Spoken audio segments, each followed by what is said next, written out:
Today marks the first official day of a summer staple in Maine, the Yarmouth Clam Festival. It's a tradition that got its start back in the 1960s and one that continues to bring families and the community together.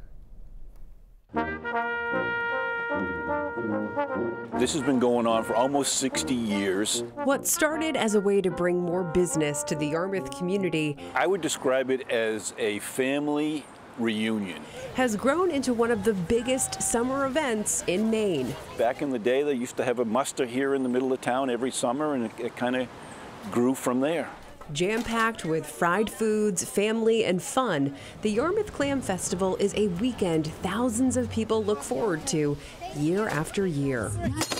It's a safe place to come if you don't want to. You don't have to spend any money. I've actually been to almost every single Clam Festival since I was a little kid. Phil Harriman acted as the festival's director in the early 2000s.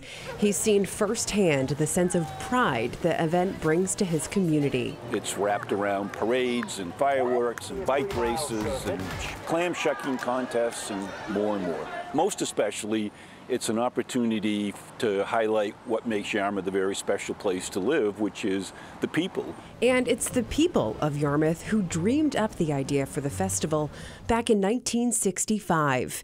People like Barbara Fox. We all kind of joked about it. It was a big, funny thing. We have a chicken festival, and there was a lobster festival, and we were going to have a clam festival. At the time, the mother of four owned the Yarmouth Country Store in town. They were just starting to promote business, and I was pretty anxious to have the business be good. She would be in charge of the Miss Clam contest, a portion of the event that really caught the public's attention. We decided to build a great big clam that was big enough for Miss Clam to write in. We got most of our publicity free when we put Miss Clam in a picture that was in a bathing suit, I think, leaning against a tree somewhere, and it went quite viral, or whatever they called it back in the 60s. And consequently, it just grew. In those years of growth, some things have changed. Celebrity clam shucking competitions featuring familiar faces racing the clock for a chance to claim victory were added. To the races. As well as a bicycle race featuring some of the most competitive and professional cyclists from around the country. Oh, that's something that... But Harriman says a lot is the same. Take Main Street, for example, and the chairs that start lining up days, sometimes even weeks before the festival's annual parade. It actually goes back decades.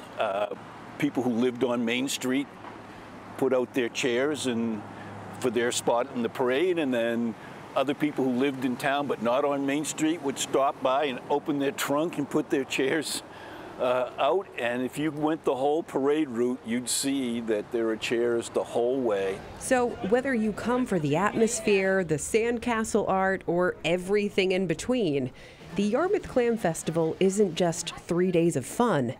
It's a weekend to treasure tradition. People just go out of their way to make this a safe, fun experience, whether you've been here as a Yarmouth resident all your life or you just happen to get caught in traffic on Route 1 and find out what's going on.